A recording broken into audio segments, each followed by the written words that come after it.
안녕하세요. 안녕하세요. 여기는 꿈 다시 보기 채널입니다. 네, 오늘은 20대 후반 미혼 직장인 여성의 꿈입니다. 꿈으로 들어가겠습니다. 남동생이 어릴 때 모습으로 나온다. 두껍고 무거운 막대 3개를 벽에 고정하는 건데 동생이 말 안 듣고 건드려서 헐거워진다. 나는 약간 화난 듯 지켜보고 동생은 잠깐 어디로 간다. 내가 첫 번째 납작붓 같은 막대를 제대로 고정시킨다. 강압적으로 우리를 관리하는 남자가 있다. 납작붓에서 보라색 풍선껌처럼 그 안에 어떤 남자 얼굴이 비친다. 무슨 색이냐고 묻자 다들 훈련받은 대로 보라색이라 하는데 동생만 한결같이 검은색이라고 한다. 나중에 보니 검은색이 맞다. 저희가 꿈을 받고 좀 더 상세한 묘사를 부탁드려서 받은 답변을 읽어드리겠습니다. 꿈에 등장한 납작붓은 페인트붓과 비슷한 형태인데 벽에 붙어 있다. 솔은 일반 페인트붓처럼 갈색과 노란색이 섞였고 붓의 손잡이는 두텁고 무거운 원목 같다. 손잡이 형태는 널찍한 강목과 비슷하다. 벽에 고정된 납작붓에서 보라색 풍선껌 같은 것이 점점 부풀더니 밥솥만한 크기가 되었고 뒤에서 우리를 지켜보고 있는 남자가 거울처럼 비쳐 보인다. 우리는 포로들처럼 부동자세로 납작붓이 붙은 벽을 마주보고 서 있다. 그 보라색 풍선껌에는 온통 검은 옷에 검은 선글라스를 낀 감시자의 얼굴이 보인다. 그 남자가 그 안에 보이는 게 무슨 색이냐고 물을 때 모두가 보라색이라고 대답하는데 남동생만 검은색이라고 대답한다. 나도 이상하게 여기다 후에 동생 말이 맞았다는 걸 알게 된다. 그리고 남동생은 어릴 때 자기 감정도 잘 표현하지 않고 소극적이었다고 합니다. 저희의 상상에서 꿈을 펼쳐보겠습니다. 이 꿈에 대해서 좀 생각해 보셨나요? 검은 선글라스에 검은 옷 입은 남자 보면서 그 영화 매트릭스 생각도 났거든요. 그래서 또 감시자라고 하니까. 근데 이제 그때 그 영화에서의 감시자는 자기네들이 설정해 놓은 매트릭스 안에 사람들이 그 매트릭스의 존재와 비밀, 진실을 알게 되는 거를 계속 이제 감시하면서 이제 제어하는 거잖아요. 그래서 이 꿈의 감시자는 도대체 뭐에 대한 감시를 할까? 뭘 모르게 하려고 하는 걸까? 아니면 뭐를 계속 주입하는 걸까? 뭐 이런 일단 첫 번째 궁금증이 들었었어요. 그러니까 그 납작붓에서 보라색 풍선껌이 이렇게 부풀어 오는 게 되게 인상적인 이미지잖아요. 그림도 꿈꾸니께서 그려서 보내주셨는데 또 그림에는 또 붓은 노란색으로 표현되고 그 풍선껌은 보라색으로 이렇게 딱 표현이 되는 게 그런 색감도 되게 인상적이었고 보라색에 대해서도 좀 한참 생각했던 것 같아요. 근데 보라색이 보통 이제 좀 특이하다고 여겨지는 색이기도 하고 보통 이제 많은 상징에서 정신적인 거, 어떤 영혼적인 거에 대한 상징이기도 하고 또 성소수자들이 많이 쓰는 색이기도 하고 그런 면이 내 안에 있는 어떠한 그걸 뭐 영혼이라고 표현하면 영혼이고 그런 어떤 핵심적인 어떤 그런 에센스 같은 게 내가 접한 사회나 이런 것에 바로 이제 표현되거나 흘러들지는 않고 그러지 못하는 어떤 측면이 있지만 근데 그것이 새어나오고 있고 근데 내가 그 붓을 페인트 붓이라고 묘사해 주신 부분이 있어서 또 한편으로는 감시자가 이거를 자꾸 이렇게 덮으라고 하는 거 아닐까? 좀 이제 그런 생각도 들었고요. 예. 네, 그러면 이제 선생님이 그 꿈에서 느낀 인상들을 조금 더 풀어가 보겠습니다. 벽에는 두꺼운 막대 같은 납작붓이 걸려 있어요.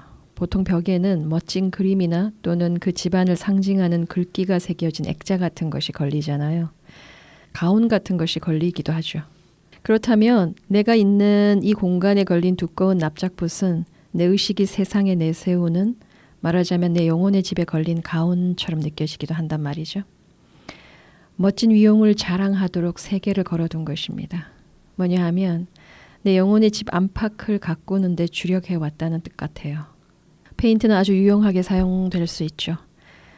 벽을 다시 칠하는 것으로 분위기는 확 바뀌기도 하잖아요. 도배 같은 경우는 전문적인 손길이 필요한 작업이지만 페인트는 개인이 시도하기에 용이한 측면이 있죠. 실제 자기 손으로 자기 집을 가꿔 가는 이들이 꽤 있잖아요. 인테리어에 관심이 많은 이들 같은 경우는 수시로 바꾸기도 하고요. 자신의 스타일대로 자신의 개성을 담아낸 공간으로 변모시킬 수가 있죠. 페인트 칠 하나만으로. 벽에 걸린 페인트 붓은 그런 의지의 표명인 것 같습니다. 뭐냐면 내 안에 어둡고 무겁고 우중충한 것들을 처리하는 나의 방식의 반영일 수 있겠다. 이런 짐작을 가능케 하죠. 그런 작업 꽤 잘하지 않나요? 유능하지 않나요? 그대도? 그렇죠. 이제 뭘로 덮냐의 차이가 좀 있는 것 같아요. 근데, 저는 주로 이제 그걸 자르는 방식으로 많이 하는 것 같고, 자르거나 아니면 이렇게 어디 통에 넣어놓거나 뭐 이런 방식으로 잘 하는 것 같고, 이 꿈을 보면서는 특히 이제 붓으로 뭔가를 이렇게 칠하고 덮는다는 게 한편으로는 이제 예술성도 느껴지면서 분명히 어떤 나한테 그런 붓이 있는데 내 진짜 마음, 내 생각을 덮는 용도로 사용했던 거 아닐까?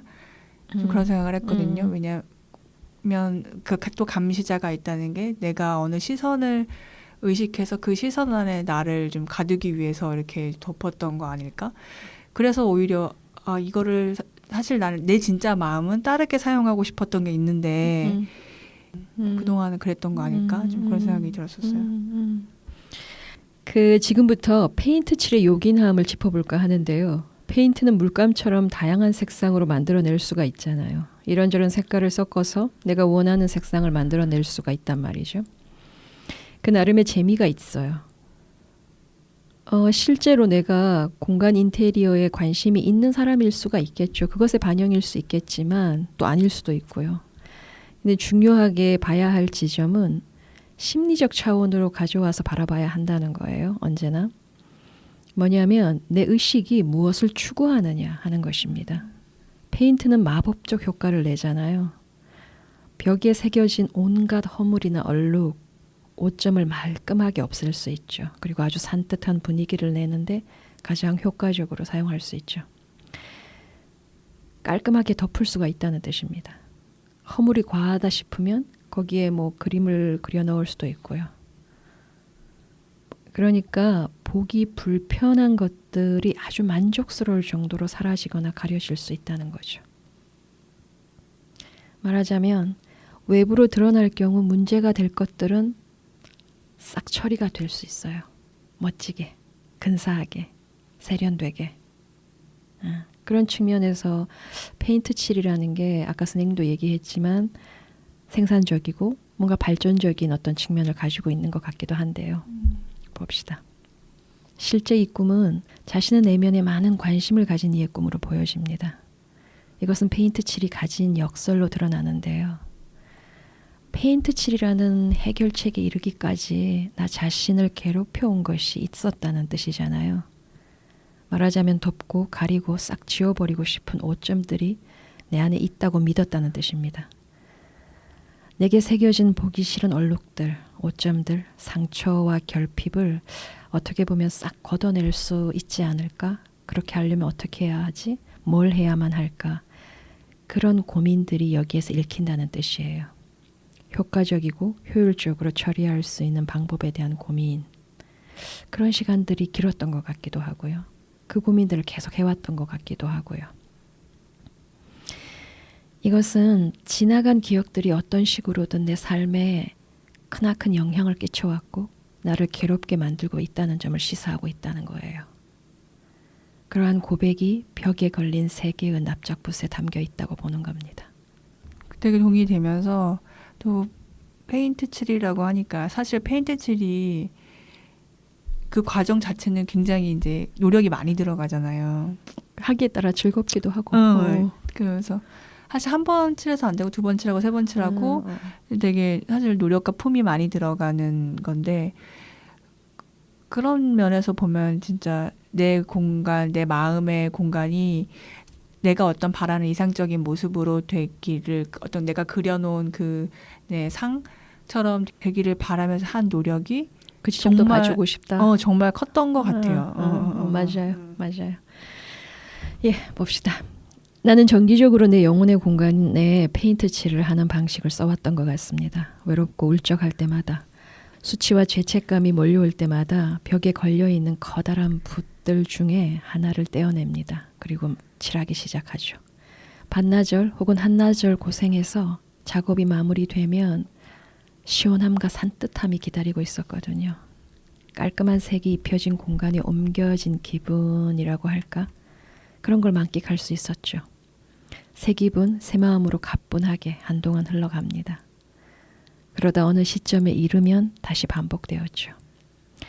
두텁고 무거운 원목 같은 느낌이란 것은 그러한 방식에서 내가 느끼는 안정감 그리고 든든함 이런 것들을 은유하는 것 같습니다. 그러면서 그간에 들였던 나의 공을 의미하는 것이기도 하고요. 내가 썩 훌륭하게 활용해온 방식이 페인트붓에 담겨 있다고 봅니다. 납작붓에서 만들어지는 보라색 풍선껌 같은 것은 마치 눈물방울 같기도 했어요. 이것은 보내주신 그림에서 연상을 한 건데요. 내 영혼이 머무는 공간, 그 벽에 칠해진 색이 곱고 아름답다면 거기에 배인 내 눈물 때문일 것 같습니다. 눈물이 가미된 페인트는 납작붓을 더욱 부드럽게 뻗어나가도록 만드는 원동력이었던 것 같습니다.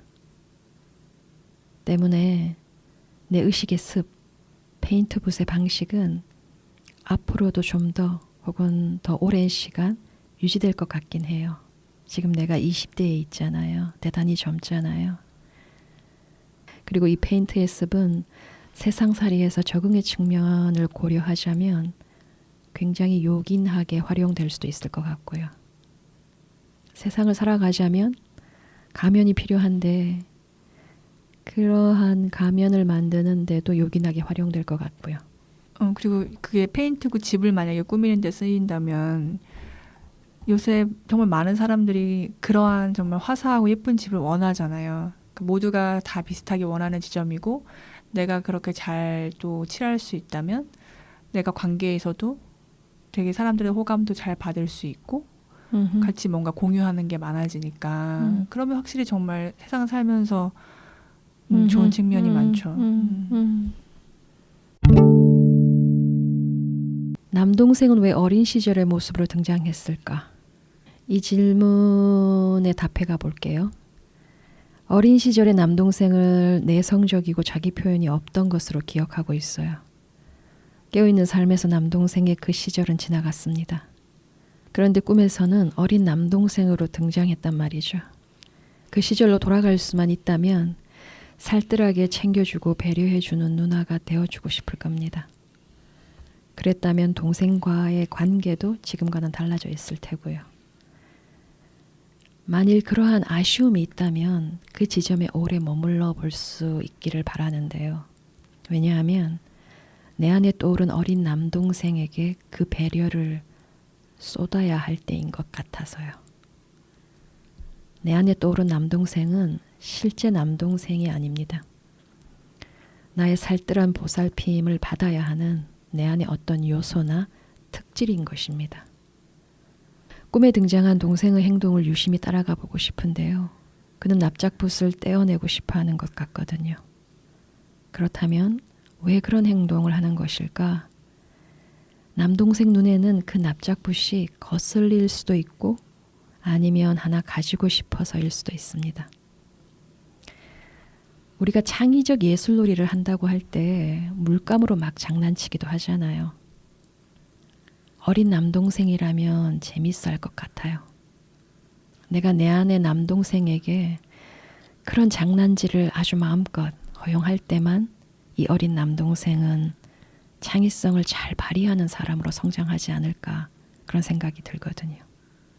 그렇다면 이번에는 납작붓이 남동생 눈에 거슬려서 떼내고 싶어 했다면 그 이유가 뭘까? 보라색 풍선껌 같은 것에 온통 검은색으로 무장한 남자가 비쳤잖아요. 그것 때문일 것 같아요. 어린 남동생 눈에는 무섭고 싫겠죠. 그 공간을 어둡게 하면서 억압의 냄새를 물씬 풍겼잖아요. 남동생의 자유로운 창의성을 죽이겠죠. 그리고 그 남성은 자신과 비슷한 처지로 남동생이 성장하도록 몰아갈 것 같거든요. 어린 남동생으로 표현된 나의 어떤 자질이 마음껏 성장하는데 아주 커다란 방해자인 것 같습니다. 그 남성은. 이 남성은 어떤 남성일까요? 왜 검은색 양복에 검은색 선글라스를 낀 채 등장했을까? 저는 좀 약간 무명성 같기도 했거든요. 그러니까 그게 제가 매트릭스를 떠올리기도 했는데 거기에 물론 아마 그 요원 이름이 있긴 있을 거예요. 근데 그 요원들이 다 좀 다르게 생기긴 했어도 그렇게 검은색 옷과 검은색 선글라스를 쓴 순간 모두 다 비슷해 보이잖아요. 그러면서 어떤 그 개인의 특성보다는 그 요원으로서의 그 역할, 뭔가 임무를 수행해내는 네, 그게 이제 확 그걸로 확 강조가 되는 거고, 이 꿈에서는 그 이 선글라스를 끼므로써 시선이 어디로 가는지 가린 채 그 공간을 완전히 이제 장악하는 이제 그런 모습인데, 저는 그 어린 남동생 했을 때 이제 얼마 전에 친구들이랑 이제 남자아이 여자아이 이런 대화를 하면서, 여자애들은 말도 빠르고 되게 소통에 능하고, 근데 남자애는 여자애들보다 보통 1.5세가 말이 느리대요. 제 생각보다 훨씬 느리더라고요. 그리고 커서도 한 대여섯 살 돼서도 엄마가 무슨 말을 하면 제대로 듣질 않고. 근데 그걸 이렇게 그 얘기를 들으면서 또 친구들하고 했던 얘기가, 어쩌면 여자아이들의 DNA에는 그렇게 소통하지 않으면 안 되는, 자기를 표현하지 않고 그렇게 주변을 살피고 상대방의 반응을 살피지 않으면 안 될 수밖에 없기 때문에 그러지 않았을까? 라는 생각을 하는 거예요. 그러니까 생존에 영향을 끼치니까. 오히려 남자애는 그렇게 좀 말이 좀 더디고, 근데 굳이 그 자기를 표현을 사실 필요가 없고 자기를 지켜낼 수 있으니까. 좀 그런 거 아닐까? 이런 생각도 하면서, 뭔가 그런 남자아이의 마음 속에는 어떤 뭐 마음이나 어떤 그림이 있고, 그것이 이제 완전히 성숙할 때까지 그걸 자기 스스로 이제 잘 느끼고 지킬 수 있는 그런 지점도 있지 않을까, 이런 생각이 들면서, 그래서 어쩌면 그 남자아이가 그 보라색 풍선을 봤을 때 자기는 그 보라색 풍선을 보고 싶은데 그 검은색 남자가 굉장히 방해가 되는 거잖아요. 그것이 확 더 이제 도드라지니까.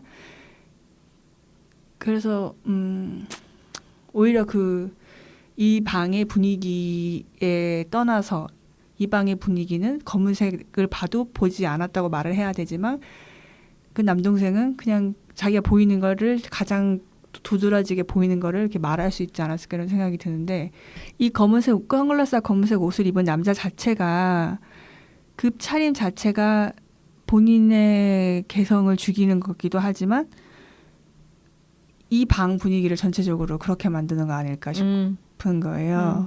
그럴 때 그 보라색은 그 검은색과 함께 있으면서 약간, 왜 사람 물에 빠졌다가 나오면 핏기 없을 때 약간 보라색처럼 보이잖아요. 약간 생명력을 잃어가는 색깔 같은데,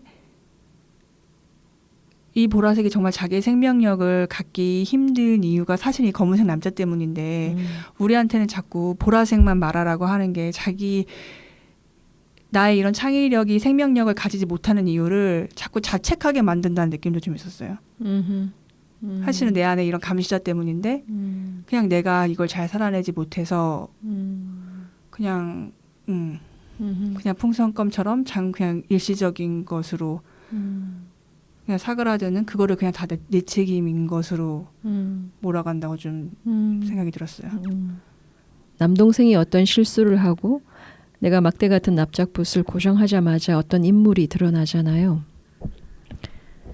검은 양복에 검은색 선글라스까지 착용한 남자가 보라색 풍선껌 같은 것에 비칩니다. 마치 무장한 듯한 모습이고 위협적으로 느껴지는데, 그는 내 뒤에 있었어요. 내게 페인트 붓을 강요한 남자는 바로 그였던 것 같습니다. 그의 모습에 주목하게 되는데요. 실내에서도 선글라스를 착용한 그 지점에 주목하고 싶어집니다. 어쩌면 그는 대단히 연약하고 여린 감성의 소유자인지 모르겠습니다. 왜 이런 추측을 해보느냐?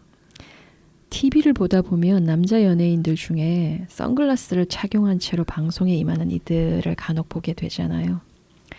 그래서 주의를 기울여서 그들의 이야기를 들어보게 되면 뭐랄까, 강해 보이는 겉모습과는 달리 실은 내면에 부드러운 건지 수줍은 건지 모르겠지만 되게 연약하구나, 그런 게 전달되더라고요. 어쩌면 남성에게 기대하는 강한 모습이 그들에게는 너무도 부대끼지만 어쩔 수 없이 따라가야 하는 고충을 표현한 것 아닐까? 무의식 중에 뭐 그런 생각도 해보는데요. 아, 저들이 자신의 속내를 들키고 싶어 하지 않는구나. 그런 게 이제 강하게 느껴지죠. 물론 이건 저의 개인적인 의견인데요. 그러니까 선글라스가 저들의 투구이면서 방패구나.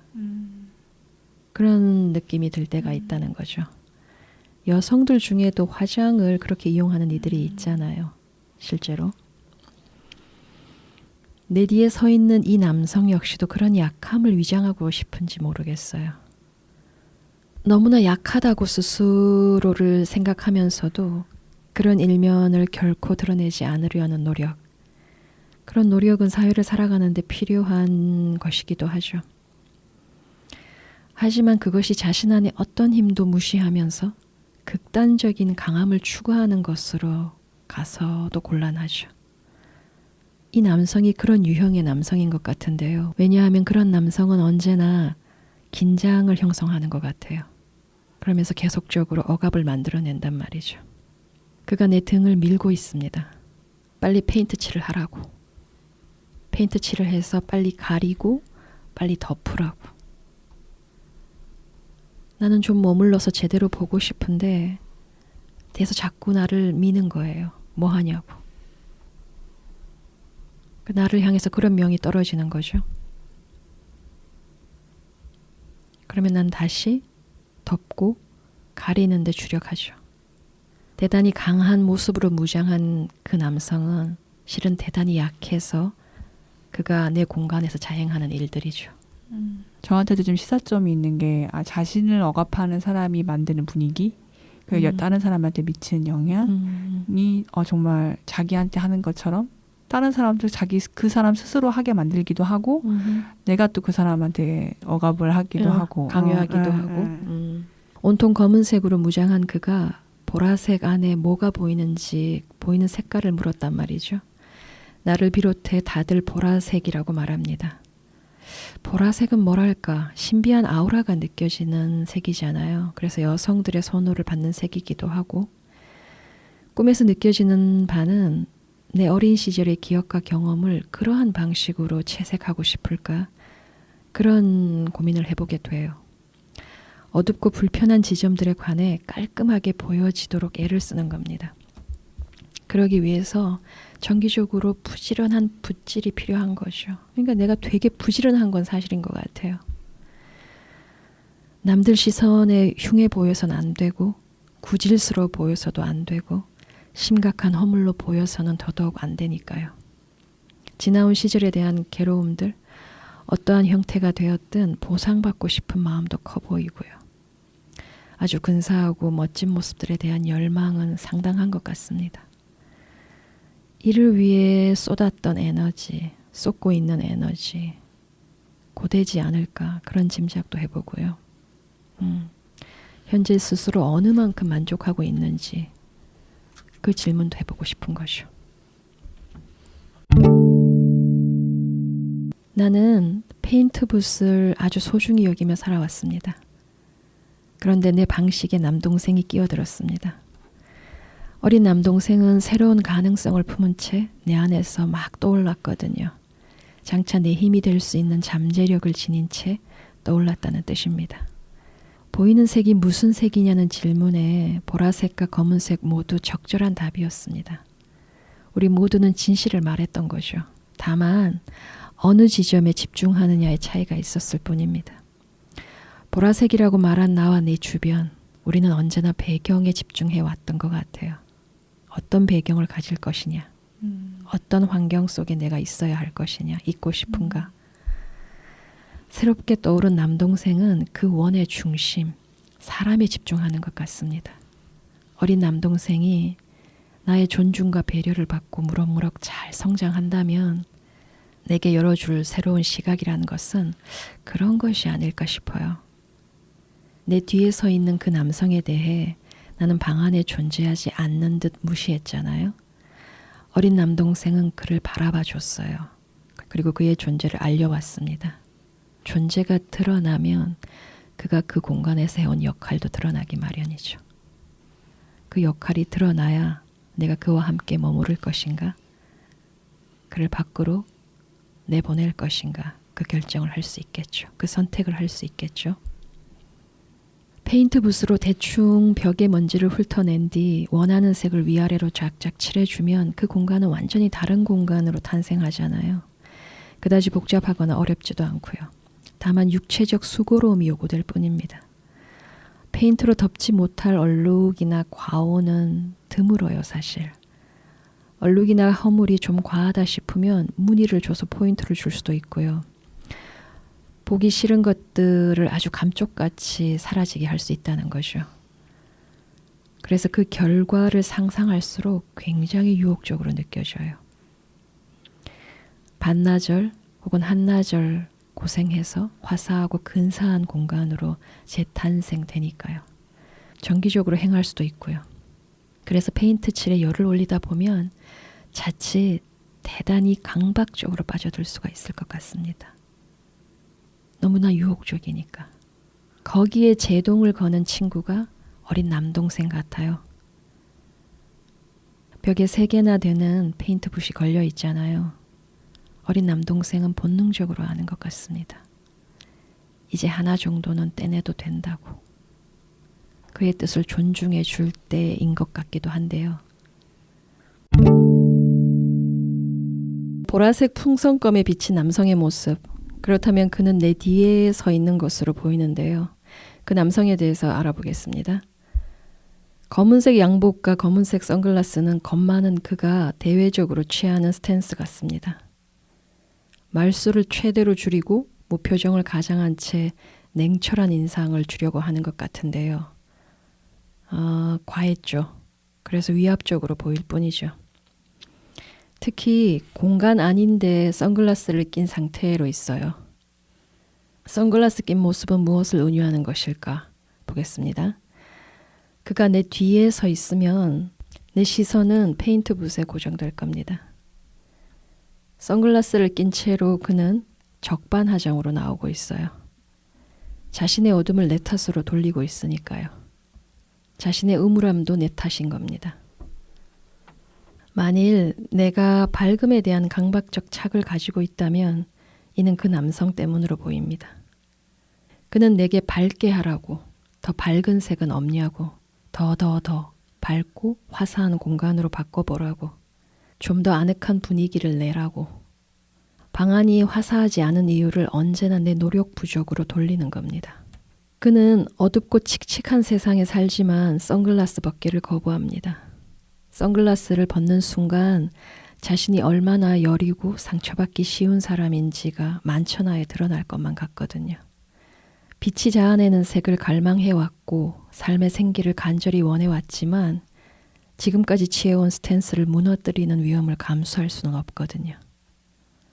냉정하고 강한 모습으로 세상에 어필하기를 원하는 그런 남성의 모습이잖아요. 가오와 간지를 포기할 수는 없습니다. 적당히 위압적인 인상을 주는 것이 사회생활에 무척 도움이 된다는 사실도 잘 알고 있으니까요. 그러자면 선글라스를 벗을 수가 없어요. 검은색 양복과 검은색 선글라스는 그를 보호하는 피부 같은 겁니다. 검은색 선글라스는 어떤 면에서는 블랙홀과 같죠. 모든 빛은 검은색 안으로 맥없이 빨려 들어가고 사라져 버리니까요.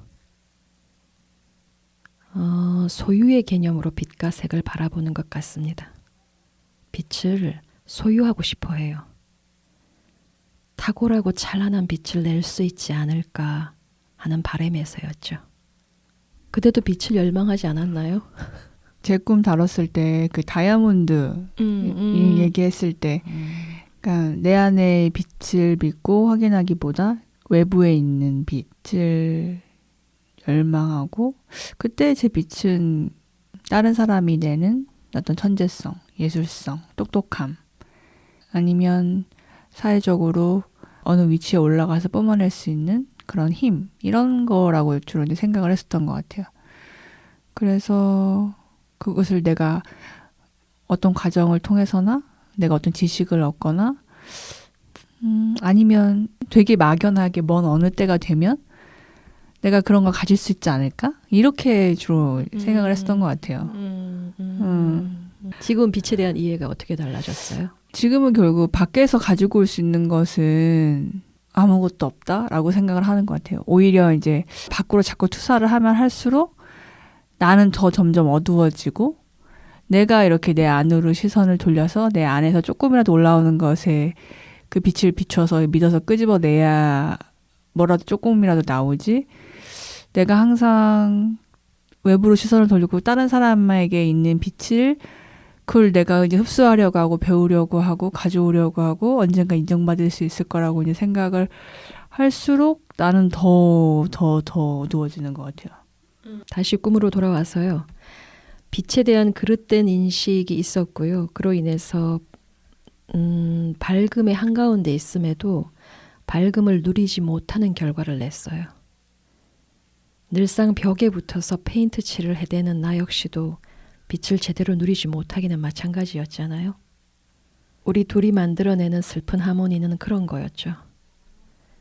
열성적인 붓질은 그의 답답함을 가중시킬 뿐이었어요. 어떤 붓질을 해대도 그는 늘상 어둠만 경험하니까요. 그럴수록 그의 요구는 집요해지기만 했죠. 다른 색은 없냐고, 좀 더 멋진 색으로 다시 한번 칠해보라고. 좀 더 밝게, 좀 더 화사하게, 좀 더 빛나는 색을 찾아내라고. 그러는 거였죠. 그런 목소리 있었어요? 저는 그렇게 생각했던 것 같아요. 만약에 내 안에 얼룩이나 그런 흠이 드러냄으로 해서 내가 뭐 이해받을 수 있거나 아니면 도움받을 수 있거나라고 생각하기보다 오히려 그게 더 오해를 불러일으키고 더 안 좋은 상황으로 갈 것이다. 그런 생각이 있었던 것 같아요. 그래서 더 이렇게 덮으려고 하고 적어도 남들 앞에서는 그 드러내는 것 자체가 그냥 그렇게 인정받고 그냥 받아들여질 거라는 그런 기대감은 잘 생기지 않더라고요. 나는 페인트 칠에 아주 바빴던 것 같습니다. 몸과 마음이 고됐겠죠. 잠깐의 뿌듯함이 있었을 테지만 그 뿌듯함의 트집을 잡는 남성도 있었죠. 그 남성 때문에 항상 고초를 겪었습니다. 그는 트집꾼입니다. 생각보다 색이 마음에 들지 않는다고, 골고루 균일하게 칠해지지 않아서 문제라고, 더 고급질 수는 없냐고, 좀 더 꼼꼼하게 했어야 한다고, 아마추어 티가 너무 난다고, 마치 냉정한 비평가 마냥 못마땅한 기색을 역력히 드러냈죠. 그가 내게 끼치는 영향력은 아주 막강한 것 같습니다. 그가 내 뒤에 있는 이상 나는 만족을 모르고 스스로를 몰아칩니다. 우리의 공생은 그랬는데요. 선글라스를 고집하며 색을 거부하는 그 색에 대해 물어올 뿐입니다. 색이란 감정적 동요를 불러오는데 그것은 자신의 약함을 인정하는 꼴이거든요. 선글라스를 벗을 엄두조차 내지 못하는 그는 실상 겁쟁이가 맞죠. 어떻게 하면 더 강해 보일 수 있을까? 그 고민에 머리 싸매고 골몰하는 이가 있다면 그가 겁쟁이인 겁니다. 물론 모든 상황에는 힘의 논리가 작동됩니다. 한 차원 무시할 수 없는 진실이죠. 그러나 우선 고려되어야 할 것이 있다는 뜻입니다. 자신의 진실한 욕구가 무엇인지를 먼저 물어봐 줘야 하고 그 원하는 바를 지켜나가자면 나는 무엇을 어떻게 해야 하지? 거기에 집중하는 것만이 진짜 힘을 키우는 비법이라는 거죠. 꿈에 등장한 어린 남동생은 내 안에서 떠오른 가능성이나 잠재력이라고 했습니다. 어린 남동생은 왜 선글라스를 낀 남성에 주목했을까? 그 모습이 자신의 미래가 될 수도 있기 때문이죠. 나의 어떤 태도와 행위가 어린 남동생을 학대하거나 방임하는 것인지 고민할 필요가 있는데요. 자칫 남동생은 내 뒤에 선 남성과 비슷한 모습으로 성장할 수도 있기 때문이죠. 그렇게 되면 내 공간에 어둡고 칙칙하다는 타박을 해대는 인물이 또 한 명 추가되는 겁니다. 우울함과 음울함을 몰아내라는 비난을 일삼아 나를 혼돈과 혼란으로 빠뜨리는 인물이 추가되는 거죠. 겁 많고 소심한 속내를 감추고자 과하게 엄격한 분위기를 조장하고 뒤에서만 나를 조이는 인물이 또 한 명 추가되는 것입니다. 나는 이전보다 더 격렬하게 페인트 붓을 놀려대겠죠. 선글라스를 낀 채 색을 물어보는 것으로 우리를 괴롭히는 우리가 말하는 어떤 답도 그의 성에 차지 않을 겁니다. 그가 우리를 괴롭히는 방식이죠. 내가 만족하는 것 같다 싶으면 무슨 색인데 다른 색 없어? 더 근사한 색. 이런 식으로 산통을 깨는 겁니다. 어린 남동생은 이 공간에 문제가 있는 것이 아니다. 나와 우리의 문제도 아니며 문제가 있다면 저기 저 남성에게 있다는 것을 알려주는 거죠. 선글라스는 밝음을 지워내버리니까요.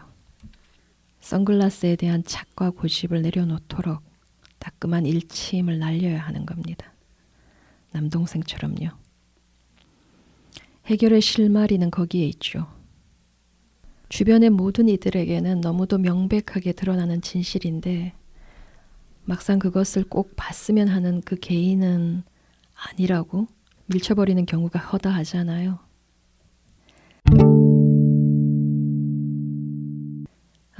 실제 생명인들이 경험하는 세상도 흐릿하고 칙칙합니다. 그들에게 색의 생생함을 전달할 수 있는 방법은 사실상 없죠. 색은 눈으로 경험하는 것이니까요.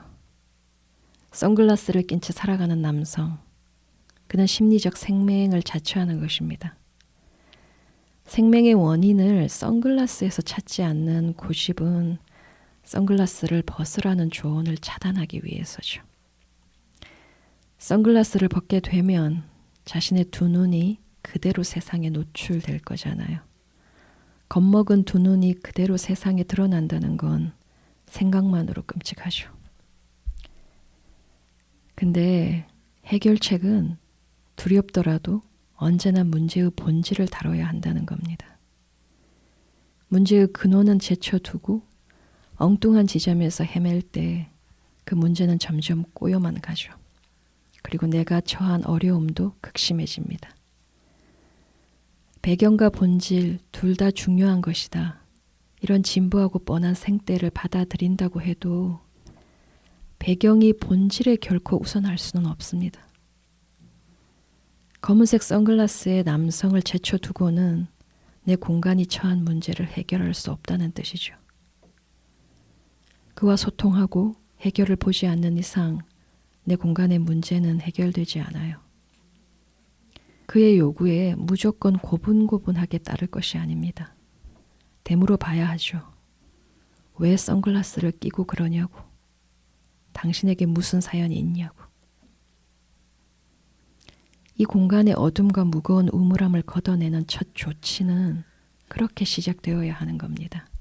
그 선글라스를 낀 남성한테 그런 질문할 수 있을 것 같아요. 도대체 선글라스 끼고 왜 그러는 거냐고.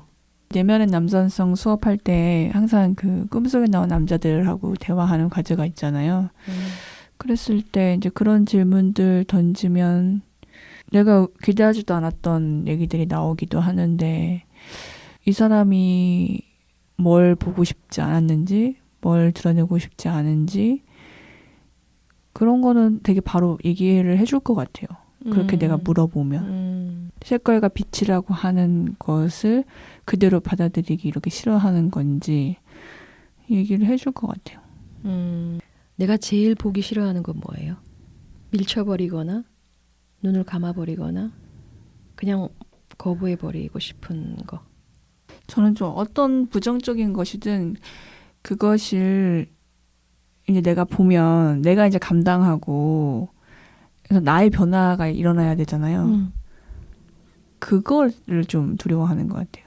내가 그 이슈를 알았을 때 내가 그전에는 그냥 어려움에 대해서 만약에 되게 토로를 했다면 내가 왜 그랬는지 알게 되고 봐버리면 이제 그럼 나는 다르게 살아야 되잖아요. 그거 자체의 저항감이 되게 큰 것 같아요.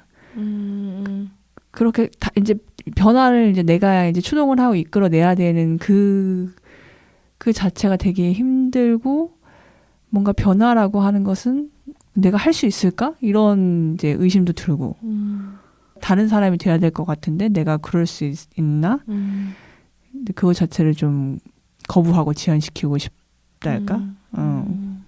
흠이든 과오든 허물이든 싹 덮어버리고 가리면 그 모든 것들은 영영 사라질 것이다. 이런 믿음으로 어떻게 하면 말끔하고 세련된 모습만 내보일 수 있을지 그 고민에 주력했던 것 같은데요. 그동안은 내 뒤에 심리적 생명으로 살아가는 이의 코칭을 받았기 때문인 것 같습니다. 심리적 생명이란 의미는 색을 오로지 덮고 가리는 용도로만 이용한다는 뜻이에요.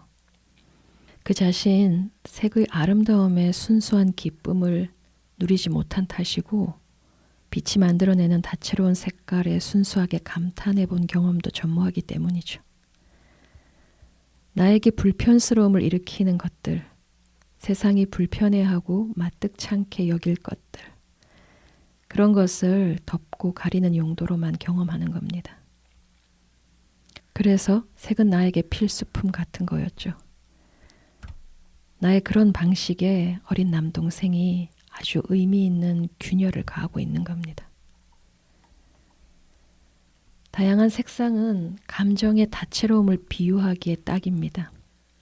세상에 내보일 멋진 색만 고심하다가는 내 안의 감정결을 봐줄 수 있는 날은 영영 오지 않아요. 보라색이 등장하잖아요.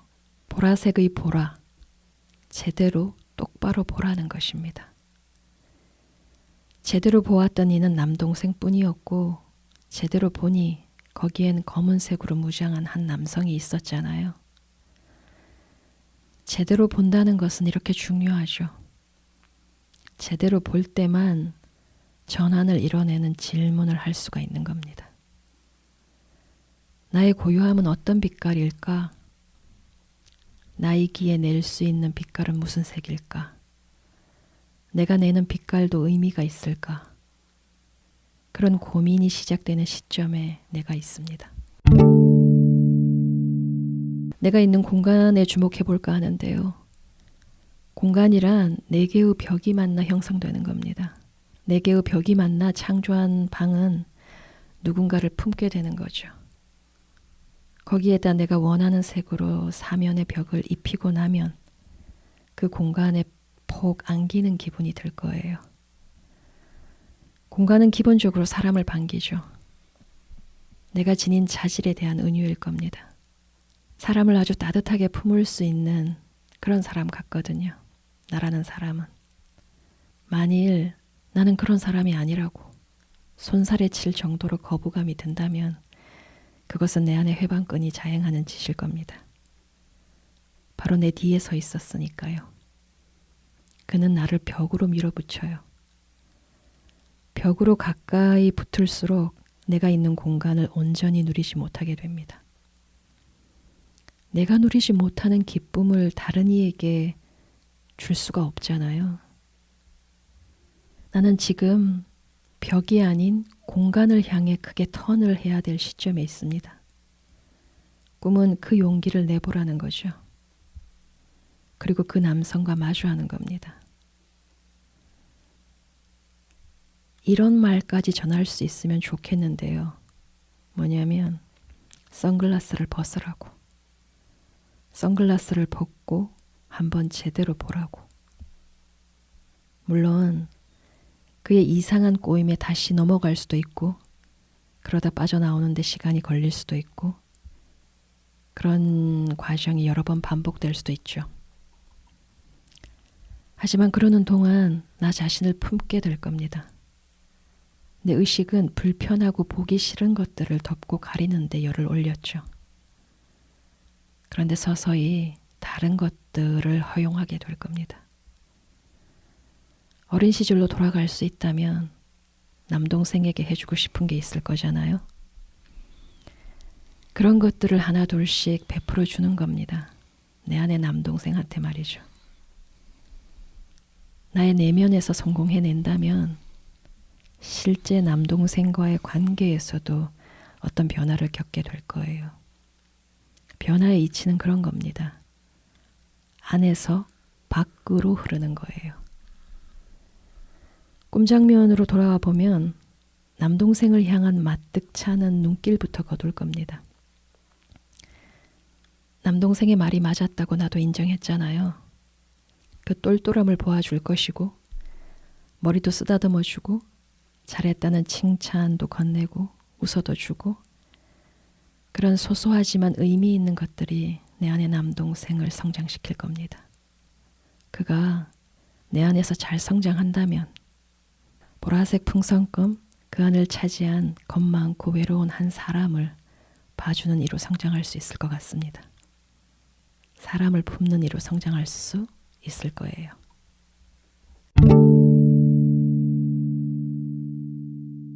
이렇게 오늘 쭉 들으면서 제일 들어오는 거는 결국 내 남동생이 나한테 일깨우는 게 사실 어쩌면 나는 그전에 내 욕구는 이렇게 화사하고 밝은 거에만 있다고 생각했을지 모르지만 사실은 그렇지 않다는 것을 일깨우고 있는 거구나. 그러니까 그 지점이 제 꿈이라면 나 스스로 그렇구나. 그 부분에서 좀 아가 오지 않을까? 좀 그런 생각이 들었고요.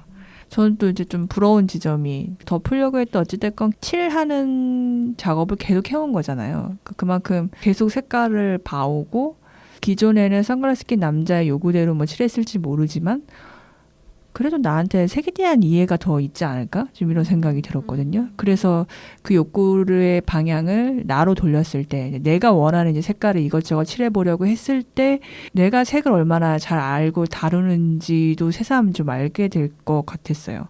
그래서 정말 색깔이 특히 감정이라면 내가 감정을 이해하는 데에 있어서 그 스펙트럼이 되게 넓어질 수 있겠다. 좀 이런 생각이 들더라고요. 그리고 그게 제일 인상적이었던 것 같아요. 내가 빛을 제대로 보지 못하는 사람 때문에 오히려 빛에 대한 집착이 되게 강해진다는 게 그러니까 정말 되게 재밌는 세팅이죠. 그게 그 세밀한 어떤 그 결을 느끼지 못했기 때문에 내가 만약에 그 결을 발견한다면 내가 세상 사는 것도 되게 재밌을 것 같아요. 훨씬 이제 누리는 것들이 많아질 것 같고 그런 기대가 되게 많이 드는 그런 꿈이었어요.